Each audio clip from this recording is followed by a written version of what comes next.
There's an all-out effort to convince you that the Constitution is extreme, but the Constitution is the norm.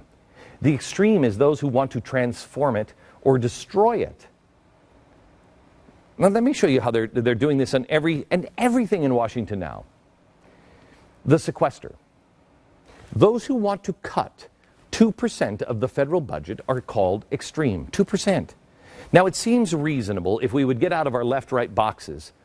Everybody knows that we have a spending problem. Please, we're building turtle tunnels. We're funding studies to explore the sexual habits of prostitutes in Thailand. I'm not kidding you, that's real. We have these lavish conferences. I mean, this guy, just the chain and the hairy neck. We have this guy. And these conferences are going on all the time. We can't cut some of the fat? We can't cut 2%. It's extreme if you want to cut 2%. Now, that seems it's really reasonable when you look at it and know that the president just borrowed 6 times the amount of the money that the sequester would have saved. The sequester was supposed to 253, or it was 85 billion. He's just borrowed 253 billion. That seems reasonable, doesn't it? That we cut that? Doesn't it seem reasonable to cut 2%? That we have a spending problem when we can't make ends meet, and we are now set to take in the most federal tax revenue in history. We have collected more income tax, $2.7 trillion, than we ever have in the history of our country, and yet we're still broke. Despite being flush with cash, we are told this tiny sequester, a mere 1/6 of what Obama has borrowed, is going to be too painful. Really? There's going to be kids roaming the streets. There will be no police, no teachers. They'll be fired. No firefighters, no army. The seas will be rising. The fires will burn. The disease will spread. It'll be total chaos. Chickens in your bedroom. Which is extreme? A 2% cut when you overspend? Is that beyond the norm? Because remember, that's how extremism is defined. A measure beyond the norm. Is that what this is? Because if 2% cut, you've overspent, put this in your own home, you've overspent, and your wife comes to you and says, we got to cut 2% out of our budget. Or you go to your wife, 2%, we got to cut 2%. Is that reasonable and normal if you've overspent? In my house, it's not, because 2% would be ridiculous. Norm would be 10%. It'd be a bigger cut. But the progressives like to redefine everything from words to the truth. And let me give you an example on whether or not the cuts are truly painful. We have a leaked internal email now, and it provides the answer. But it doesn't seem very many people in America really care anymore about the truth or about the news. One Obama official, Charles Brown, we will hesitate from calling him Charlie Brown, said he was asked if he could, he asked if he could spread the sequester cuts in his region. So in other words, don't just bulk them up, just spread them out so it's not so painful. But he was told not to do anything that would lessen the dire impacts Congress had been warned of. Brown now claims that his superiors told him, quote, "It is our opinion that however you manage that reduction, you need to make sure you are not contradicting what we said the impact would be." In other words, it better be bad. They lied. They told you that things would be really bad. So now they have to actually tell their department heads, do things on purpose. Make the pain as bad as possible. Now, who sounds extreme? Does that sound right? Does that sound ethical, honest, patriotic, or normal in any way? See, this is the new paternalism that they want all of us to live under. Paternalism is, they want to be your dad.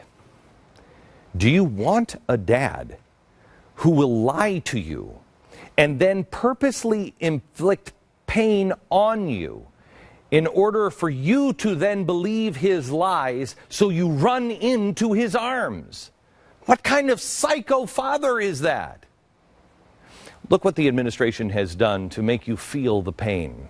There are millions of things that could be cut easily on both sides that would not really affect anybody. I mean, one, it would only affect the president. He could stop going on golf trips. We spent $1 million for his stupid Tiger Woods golf trip. But instead, what has he done? He has halted the tours of the White House, not the black tie dinners. No, the school children tours. So he's punishing the school children who were going to go through the White House. What kind of psycho does that? Janet Napolitano, as we told you last night, went out of her way to make sure reporters got the story that things are really, really bad at the airports. Watch. Yeah, about, I would say, 150 to 200% as long as we would normally expect. Because... And twice as long. Yeah, because, I'm trying to give you your story, so you could say it's really long. They're really long lines. Really, really long? No, they weren't. No, they weren't. But while she was saying this, the night before, they bought 50 million new uniforms for the TSA, the airport people. That's $1,000 per uniform. Really? It's all manufactured, and the lies are staggering. The Education Secretary, Arne Duncan, said that 40,000 teachers would be fired. Listen carefully. It just means a lot more children will not get the kinds of services and opportunities they need, and as many as 40,000 teachers could lose their jobs. How soon could that happen, the 40,000? Because I've read differing accounts. It could be immediate, it could be until the fall. Is there a sky is falling aspect to any of the things you're talking about? Well, some of the stuff happens earlier, some of the stuff happens this fall, but what it does, it creates tremendous instability. And there are literally teachers now who are getting pink slips, who are getting notices they can't come back this fall. Okay, got that? There are teachers literally getting pink slips right now. When pressed on that claim 3 days later, he folded. Watch. Yeah, I mean, I know of yes, there's a district where it's happened, but again, it's just because they have an earlier union notification than most. So it's Kanawha County in West Virginia. Whether it's all sequester related, I don't know, but these are teachers who are getting pink slips now. Right. Mm-hmm. He did know the truth. We do know the truth. There was no sequester-related cuts at the West Virginia school that he mentioned. None. But does the truth even matter anymore to America? I hope so, because when the truth is no longer a virtue, things become very, very dark, and you lose your way on a path. Do you remember when President Obama said, he was the candidate at the time, he wouldn't scoop people up in the middle of the night? Remember? If there's an Arab American family being rounded up without benefit of an attorney or due process, that threatens my civil liberties. It threatens his civil liberties if an Arab American is scooped up. Now, I remember hearing this, and I'm like, come on, man, when is that happening? Show me the case, because I'll stand with you. I'm with you on that, but let's not hype this. That's not happening. And if it is, I'll stand with you, because you're right on this, Mr. President. It does hurt all of us. It's the Constitution. It is the very fabric of who we are. That's not an extremist point of view coming from the then want-to-be presidential candidate. But he no longer holds that view. Yesterday, Eric Holder says you can indeed scoop someone up in the middle of the night, or worse, you can drop a missile on the head of a U.S. citizen without warrant or trial by jury. So in other words, due process, none. And this comes from Eric Holder, a good friend of the Black Panthers. I'm sorry, Southern Poverty Law Center. Who was the extremist again? On top of all of these lies, the biggest of them all, because this one will affect you directly. You may just go along with everything, and so a Predator drone is never anything you have to worry about. But I promise you, this one will affect all of us. Yesterday, the stock market hit an all-time high, and the media began its lies saying, hooray for the stock market. Many folks thought this day would never come. This is the day that the stock market finally recovered all of what was lost during the Great Recession. The Dow Jones Industrial Average rallied 125 points today to finish up at 14,253. That shatters the old record from 2007. The blue chip stocks have now made back, in effect, all the losses from that scary plunge from the 2008 financial meltdown. As As you can see, these past few years have been great for Wall Street. On the left, you see the financial crash under President Bush in late 2008. Since then, it's pretty much been up since early 2009 when President Obama came into office. A day for the history books. The stock market on a rocket ride, blasting through a ceiling and closing at an all-time high. And this was the scene on the floor of the New York Stock Exchange. Big smiles. Compare that to the dark days of the recession. Okay. This trader in despair, shock in hands, his head in hand. Okay, we showed you the stats yesterday. It is all a house of cards, all of it. Look at this. We are worse off than we were in 2008 when the market first bottomed out. Where is the growth? Because I can't find it here. And it's not in the green industry where we dumped all that money, another lie. This is not in the pipeline. They're regulating the oil industry to death, and they're not building the pipeline.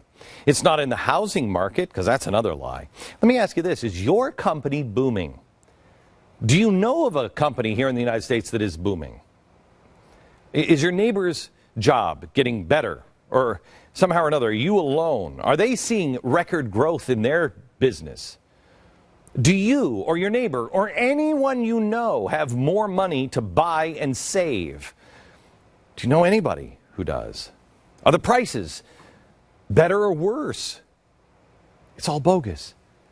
It's all a lie. The stock market is a lie. The stock market is happening. It's going up because we are printing money. Now, if I tell you to get out of the stock market, which you shouldn't listen to me because I'm not a financial advisor, but I will tell you, get the hell out of the stock market. But if I tell you that and you listen, you're an extremist. For what? For looking at the stats and not believing all the lies? Hear me clearly. You are not an extremist if you believe the Constitution gives you the right to say what you want, no matter how controversial it may be.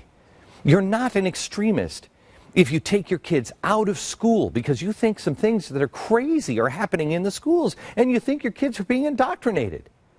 You're not an extremist if you take your money out of one basket and do your own homework and move it around to other baskets so you don't have all your eggs in one basket. You're not an extremist if you prepare for tough times. You're not an extremist if you want your own semi-automatic AR-15 to defend yourself, to hunt, to hang on the wall, whatever you want. You have a right.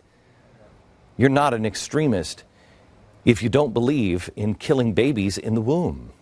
You're not an extremist if you believe in lower taxes. You're not an extremist if you believe in the free market system. You're not an extremist if you don't believe this president has the right to be the judge, jury, and executioner. And you're not an extremist if you believe 2% cuts is reasonable. Now, on the flip side, you are, however, an extremist if you want to take the heart of our country, the Constitution, and fundamentally transform it and make it into a charter of positive liberties instead of what it always has been, a charter that binds the government. You are an extremist if you think government is allowed to track citizens without a warrant and kill them without trial with a drone missile. Especially here in the United States of America. You are an extremist if you want government panels making healthcare decisions on who lives and who dies. You are an extremist if you believe unlimited printing of money is healthy for an economy. You are an extremist if you want to ban 16-ounce sodas like Mayor McFascist Mike Bloomberg.